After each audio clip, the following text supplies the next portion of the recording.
Greetings, and welcome back to the Now for Later podcast for Season 2 for the week of August 16th, 2020.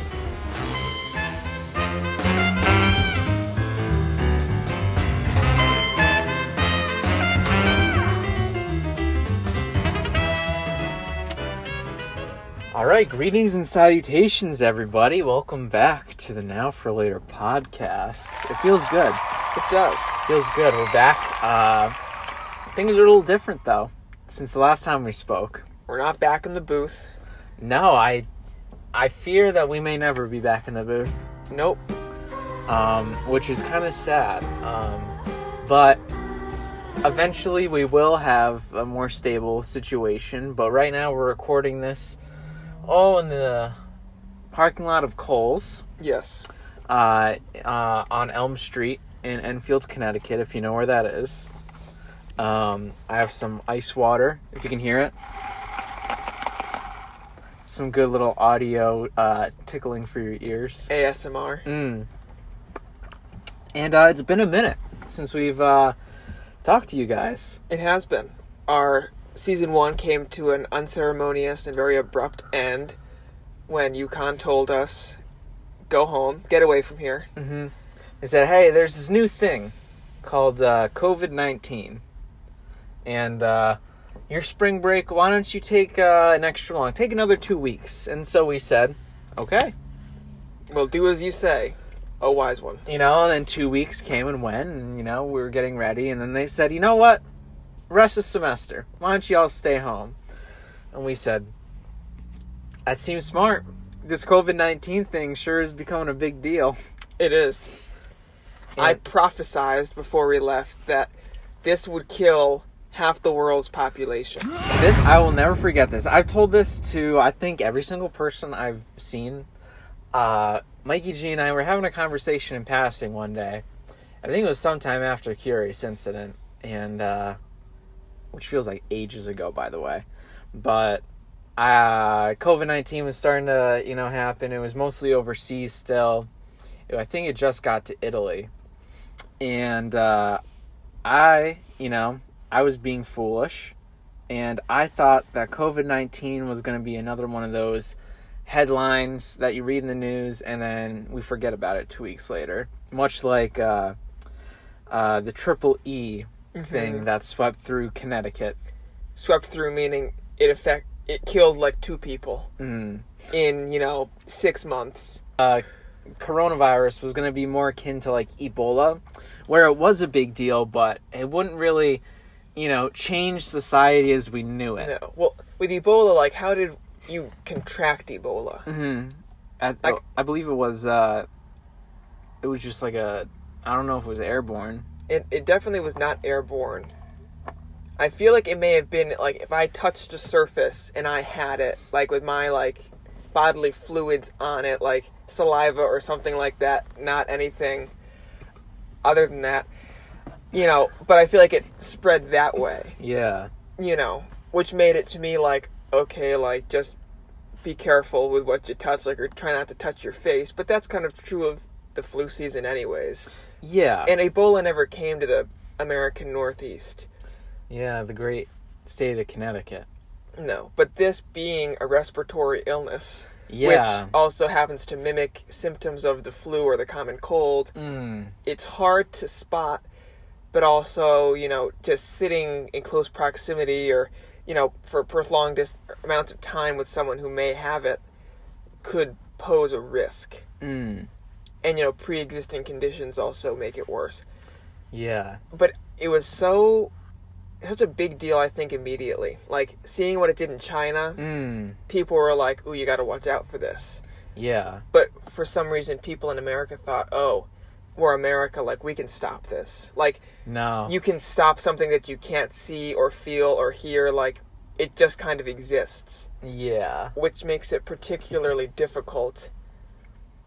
And I just, back then I felt like it wasn't just hysteria. It was this problem that no one was doing anything about because they thought it was going to blow over. Yeah. And that was our biggest flaw. Yeah. And now we're trying to do what would have been acceptable back then, which was mask up, sanitize as often as possible, keep your 6 feet. Yeah. People are starting to push back on that. No one really wants the government telling them, do this, don't do that. Yeah. And I think that these tactics, and I'm not trying to get political, but these tactics may have worked in the first month when there was enough cases that you could, see on a very small graph. Yeah. And, there was a direct, law is your cause and the effect on the graph. Now it's so big because, it's in every state. Yeah. Every community. And there are cases that go unreported. The world has really been turned upside down in the past, I don't know, what has it been, 6 months, 8 months? Yeah, I mean, I think we've been pretty on lockdown since like March. Mm-hmm. And it is now the middle of August. So, yeah, that's... I don't think I was expecting what was going to happen because nothing like that has really happened in, recent history. Mm-hmm. Every 100 years. Yeah, I guess it's one of those every 100 years sort of things, But yeah, it sort of has changed everything. I know for the fall semester, I'm not going back to campus at all. And I'm not either. No, we're doing completely remote UConn. Mm-hmm. At least. I know some people are going back and they're doing online in their dorms. Yeah. Which is, that makes no sense to me. Yeah. But, and they've already had 2 students test positive. Yeah. Oh, where? UConn? Yes, one lived in North and one lived in Northwest. Really? That was our neck of the woods. And we dodged a bullet there, didn't we? Yes. No, so they started moving in on the 14th. So what was that, Friday? Yeah. And then they're going to be done by tomorrow. Everyone has to get tested. And I'm not so much concerned about myself getting it. I'm more worried about, it just going around in general. I don't put myself in places where it's I think I'm really putting myself in danger. Yeah. But when I'm using a communal bathroom, going to a classroom that, who knows when it was last sanitized, it doesn't matter what they say they do, Yeah. If there's only 15 minutes between classes in that room, there's no way it's going to get a thorough cleaning. It is impossible. At a school like UConn, the size, it is impossible to take all of this proper safety precautions. Yeah. And the students aren't going to care. They're going to say, my college experience. They'll have to wear the mask. That's not a negotiable thing. Mm-hmm. But wearing the mask isn't necessarily the end-all, be-all for this virus. It's the social distancing I've read that is the most important. Yeah. Which is why some countries haven't told their citizens to wear masks. Yeah. Because they think that the mask makes them invincible. And I'm afraid the same will happen at UConn. Yeah, I mean, the mask, or the way that I've always seen it is it's less of preventing you from getting it and more from preventing you from, spreading it. It's from spreading it, Mm-hmm. or spreading your, bodily fluids that come out of the nose and mouth. Yeah. And yeah, it is sort of a social distance sort of thing, and it is a let's clean and let's be more precautious when we touch things and limit what we do. Which is you should, first of all, when all this was happening, and this first happening in March, April, and people were saying, you gotta wash your hands when you come back inside, I was like, you should have kind of been doing this, Most of these are common sense things. Yeah. And I really don't mind masks. I kind of like them, to be honest. It's a tangible way to say I feel safe. Yeah. I can go out in public and feel safe. And I don't disagree. I feel safer wearing it than not. Yeah. I don't understand how a person could, when everyone else is wearing masks, go into a place without a mask on. Yeah. And it kind of it's morphed from that into more of it's in addition to that, it's kind of an unwritten sort of hey, I'm wearing a mask, I'm being considerate to other people, I understand, Yeah. And it's kind of like you said. I don't know why it's become such a political thing, where being like socially distant and wearing a mask has become divisive among the parties. I think it's because everything's political now. Yeah. Since the government has become responsible for slowing the virus, and the government gets judged based on how well they respond. So other countries are looking at us and going, well, they're really doing a terrible job. But people think that wearing a mask is having your freedoms taken away. How is that different than the government telling you to wear a seatbelt? Yeah. And it's also the mask. I don't love wearing the mask, so hence it kind of just deters me from going out altogether. I'm not just going to go wander around Target.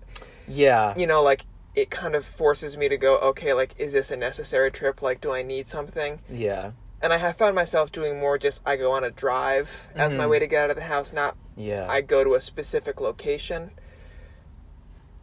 But it's, you got to do what you got to do. Yeah. No, that's totally true. I mean, that has kind of been like a bummer. Like we used to love going to Target, just bumming around Target. I used to love going to Best Buy. But it is sort of, you have to make, personal sort of like restrictions. You have to take personal responsibility, in the words of Steph Holland. Yes. Take personal responsibility. You are in charge of you. Don't expect other people, to solve the problem for you. You solve the problem yourself. Yeah. Yeah, like you said, drives have been great. I loved going on hikes. I'm going to pick up hiking again. And I always go on hikes, but I think a nice like early morning hike before like classes and stuff is like very nice. Well, yeah. I mean, what have you been doing since this whole thing started? Other than, quarantining, of course, but... I mean, the status quo has gone from, go to, really do nothing. I've spent an awful lot of time at home. I mean, I wish I could say I've picked up a hobby or something. I mean, yeah. I can't even say I've read an entire book. I mean, there's a lot of tying up loose ends of things, that I never got around to before, which I think was good. It was kind of in a way like a reset of, now it's just unfinished business I have to take care of. So it kind of took a load off my plate. I think it was a good reset to be able just to sit at home, not have to worry about going anywhere, Everything I need to do is at my desk. Yeah. It just kind of took a load off my mind, I feel like. Yeah. And then I got to go to South Carolina. Very fun. Spend a week and a half there. I would say that the escape of the virus is different there, but it's not. I feel like, at least I went to a very touristy area. Local government enforcing masks. All the national or nationwide brands are enforcing masks, so everyone was wearing them. I didn't feel at all at risk. And when they say that South Carolina is a state that's doing poorly since it's in the South and it's an epicenter of this virus, look at the population density of Connecticut. It's such a small state with over 3 million people in it, versus the population density of South Carolina, where the coast is pretty packed. There's a pretty Columbia area in the center of the state's pretty packed. Greenville area in the northwest corner of the state's pretty packed, but in between it's just nothing. Yeah. And it's a massive state. So I mean, I didn't feel at risk going there, but I do feel like it was good to get a change of scenery and be able to leave my house and things like that. Yeah, no, that's such a good point. And just thinking back to like, again, when this first happened, how much of a shock it was. I remember we used to do these FaceTime calls back when we were really, really had to quarantine. Connecticut was one of the hot spots. New Jersey and New York, just because of our proximity to the city, we were doing, pretty badly. Yeah. But we took precautions, and now, Connecticut is one of the best states right now in terms of, like, wearing the protective gear, socially distancing. When I last checked, we were the only state on track to contain the virus. Mm-hmm. But I will say that I feel better going out in public now, knowing that if only 200 people a day are testing positive for the virus, out of 3 million people, I don't think I feel at risk going out or seeing people. Yeah. Because the infection rate is so low. Yeah. But there was a time when it was like, I really don't think I want to see anybody. No, because if we're getting 1,000 cases a day, Yeah, that is a large statistic. And I mean, of course, it's not like in the old days when we would record the podcast, Mikey G and I would be on each other's lap. Ooh, we're not doing that anymore. We're still, retaining some distance away from each other. Mm-hmm. We're being safe.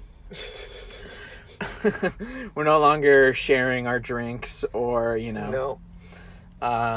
sneezing in each other's gaping mouths or anything like that. Nope, those activities have ceased once and for all. Yeah, but I feel a lot better, like you said. Like, I hated going out, I went out once a week in March and April and most of May to go grocery shopping and get gas, and then that's it. Where now I feel more comfortable to where, if we want to go out on a walk, let's go. If we want to go, do something outside, we can do that, just because of, I think it's just the timeline too. We got hit pretty hard in the beginning, and we've been doing our best to sort of, remedy that since. Most of my family's in Texas, and in the beginning they were pretty, I mean, they were affected, but they weren't like Connecticut affected. Yeah. And then so they said, oh, we're okay, so we're going to open up bars, and we're going to open up restaurants, and we're going to go back to, quote unquote normal. And now Texas is like ground zero. Texas and California, and so now they're backpedaling, where we're sort of like slowly but surely, pedaling forward. I had a nice list on my phone. I was keeping track of like all the books I read and all the TV shows and movies I watched during quarantine just to see. And then all my notes got deleted, so I don't have... Yeah. How did they get deleted? I don't know. I would just go on my phone one day and all my notes are gone, which is terrible because I keep so many nice things in my notes. Something similar happened to me last year. I was setting up my iCloud so I could use my Mac, my phone, my watch, and my iPad all like synchronously. But that meant I needed to like purchase the extra iCloud storage. Yeah. And when I went to go set up my calendar on iCloud, it wiped it of every event. And I was like, I'm in deep shit now. Yeah. Because I don't know where I'm supposed to be now. Like, all my events are gone. And I looked it up, and there's zero way to recover it. Yeah, it's just gone. I'm like, great, Apple, like, you're the biggest tech company in the world, and you don't know, like, you can't uncover something that was deleted that I know that, like, if you tell me nothing's deleted, like, there's a recently deleted photos and notes. Yeah. And you mean to tell me it's just gone? Like, vanished? Poof. It's kind of, I don't know. You would expect it to be somewhere, It's probably on a hard drive in Cupertino, California, or Hong Kong, China. Yeah. Collecting dust, and no one knows where it is. Yeah. And then one day, hundreds of years from now, they'll blow the dust off of all these old, drives that Apple has after the, World War III, and they'll download all the data, and they'll see, oh, look at this. On this day in 2018, some man named Mike Gregorio was going to tech rehearsal for, what was happening in 2018? Mary Poppins. Or something like that. Huh, what does that mean?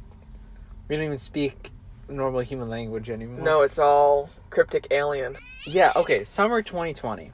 How's your summer been? If I always have to draw a comparison, I guess all things in life are relative. Yes. Time itself is relative. Yes. Last summer, I distinctly remember at the end of the summer writing a piece in my journal that I titled The Summer of Lightning. I feel like lightning is such a phenomenon that, like, it's a phenomenon that's so powerful, you know, it cannot be recreated by mankind. You know, we understand it, but not enough to, like, recreate it. It's just such a freak and powerful thing, you know, and it's so destructive, yet it can also bring new life. I feel like last summer was a summer, like, of such positive change in my life. You know what I mean? I had just graduated high school. I had a good job. I made some great friends, and I was able to, I started college. I felt like it was just such a good summer. It was. And of course, I was like, I can make next summer even better. I didn't know how, but I knew I could. And I feel like I spent, this summer has just been a total wash. Yeah. But it's like, I won't even come out, I think, even a better person. I feel like I'm at the point now where I'm so stir crazy. And it's like, I wish I could do stuff, but stuff just isn't open or stuff isn't available to me. Yeah. Or it's like, really anything I did last summer is not in good taste right now. And I get it, like, not every summer is going to be great, but I do feel like it's a disappointment, and it will be a disappointment in 10 years when everything is relative. But I know I did the most that I could with what was available to me. But I was hoping at least, I could get out of it something positive, I'm healthier now, or, I have this great new habit or this or that. But, I think it was a summer that kind of needed to happen. I got done stuff that sucks and the boring stuff. I took a class and, tried to get stuff out of the way, but... Yeah, I mean, this is definitely, if nothing else, then this is a time when you can look back, and it is one of the hard times to where you can appreciate the good so much more. Last summer was, a very good time in life, and it was the end of an era and the start of a new, like you said. It was a great change. It was a transition time, and it was sort of a coming of age thing. And this summer has been more of a I don't even know what to call it. It was some sort of mixture between just surviving, trying your best to just take every day as it comes. That's the thing. Last summer was about what's next.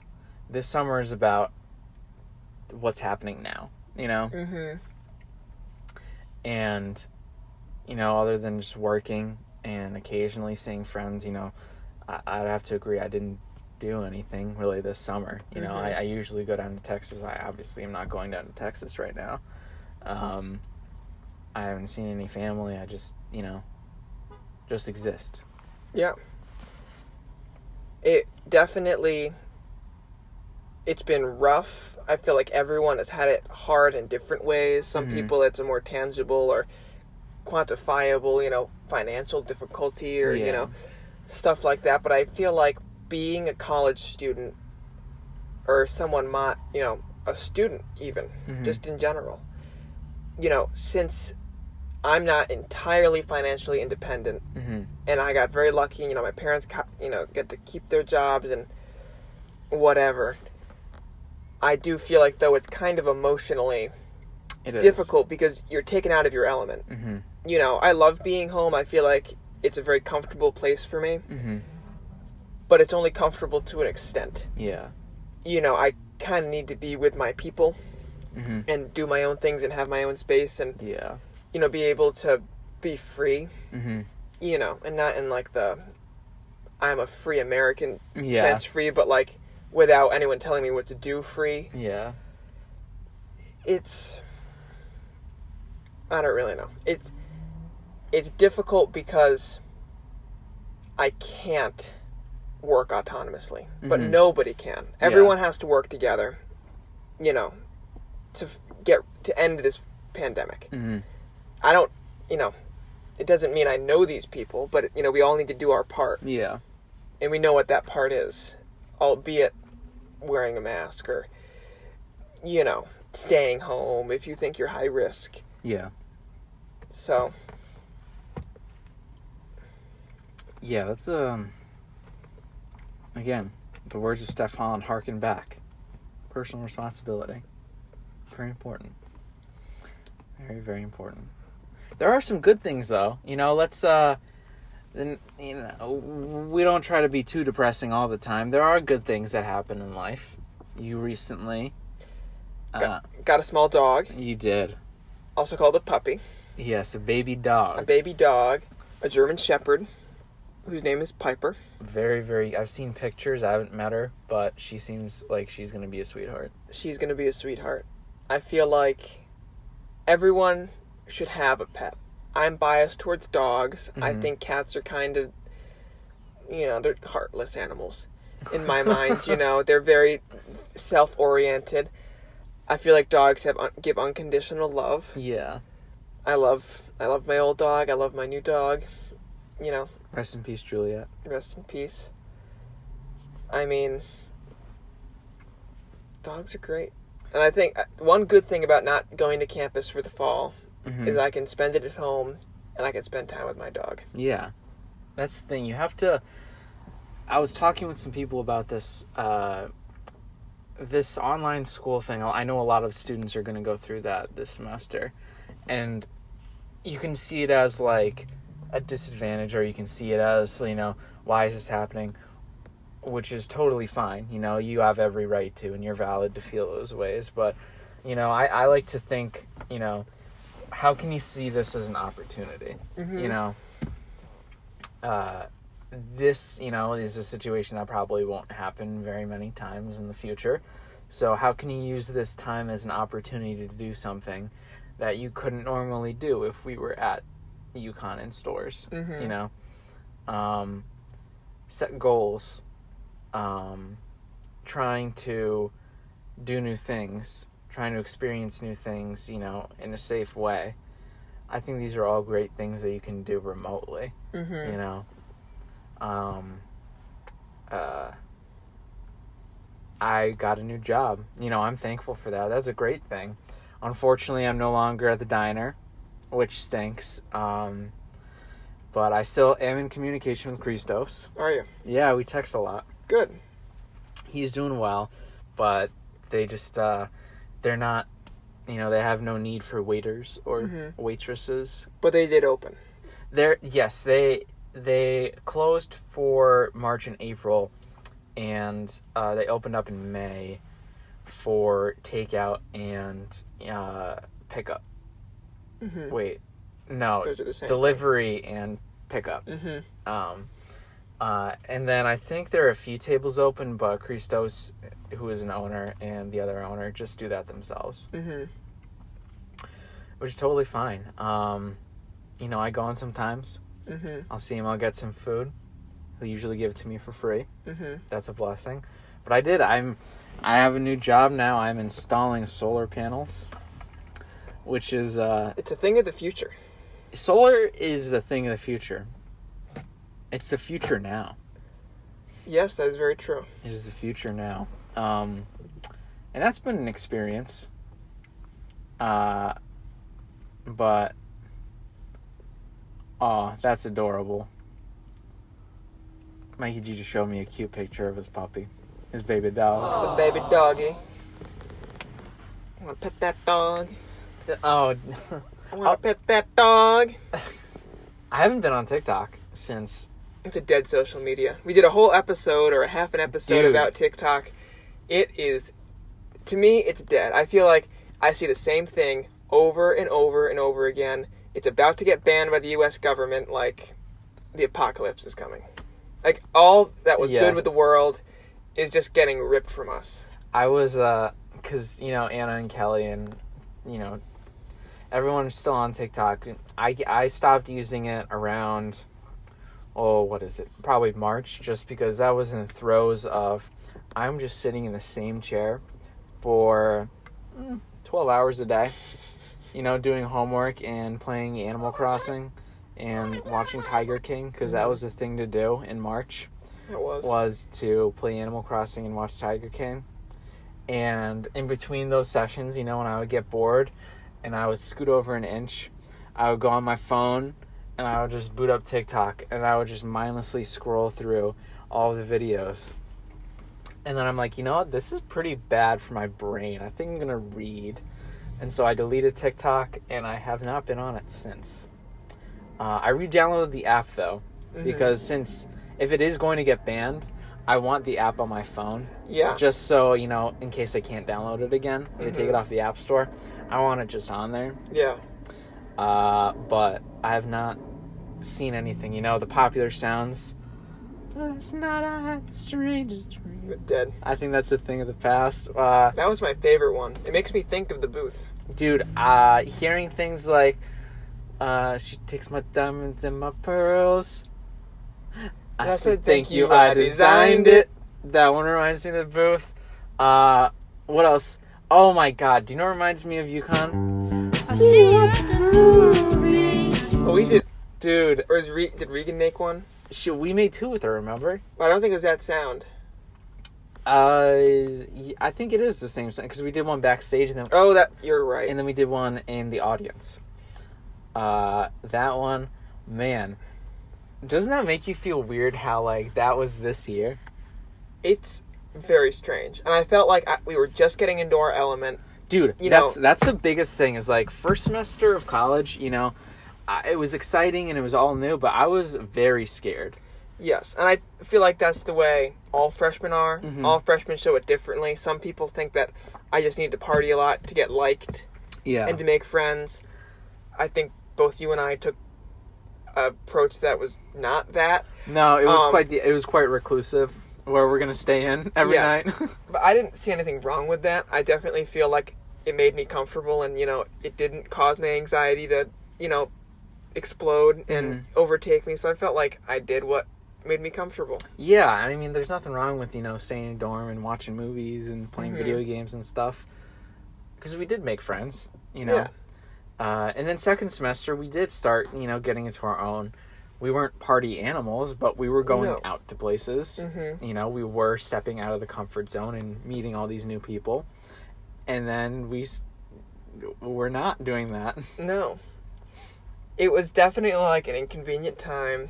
Yeah. It was an inconvenient time for anybody. I don't think anyone whose life gets interrupted and put on hold indefinitely, you cannot call that a conveniently timed thing. Yeah. No. I mean, the person who got laid off from their job, listening to this podcast, I'm sure there are plenty of people, but, this sounds whining, but we're not. We're not, saying, oh, poor us. But, this is just what happened to us. It's of course, as soon as we get comfortable on, being at school. Yeah. But, I mean... I try not to say, it's a sign. I'm not weird like that. Yeah. But I will say, I do have a feeling that some things happen for a reason. I don't think that the pandemic happened for a reason, someone did something and they're getting punished. That's not how I see it. Mm-hmm. But I do think to a certain extent, the things that have transpired as a result of the pandemic, it's kind of, it's weeded out the people in my life that, either I didn't talk to, and now it's I don't have to talk to them, and it's okay, I don't need to talk to them to, feel fulfilled. But it's also okay, I'm back at home, and it's at least I still have friends from home, friends from high school, and it's that was one of my biggest fears going away to college was I'm going to lose all my friends at home. I'll make friends at college, and I'll come home and then be alone. Mm-hmm. And then, while I'm home alone, I'll lose my friends from school. Yeah. So, it'll be this cycle of friends and no friends. Mm-hmm. I do feel like it's allowed me the chance to, talk to them a little more than I would have, just because it's a little more relevant. Yeah.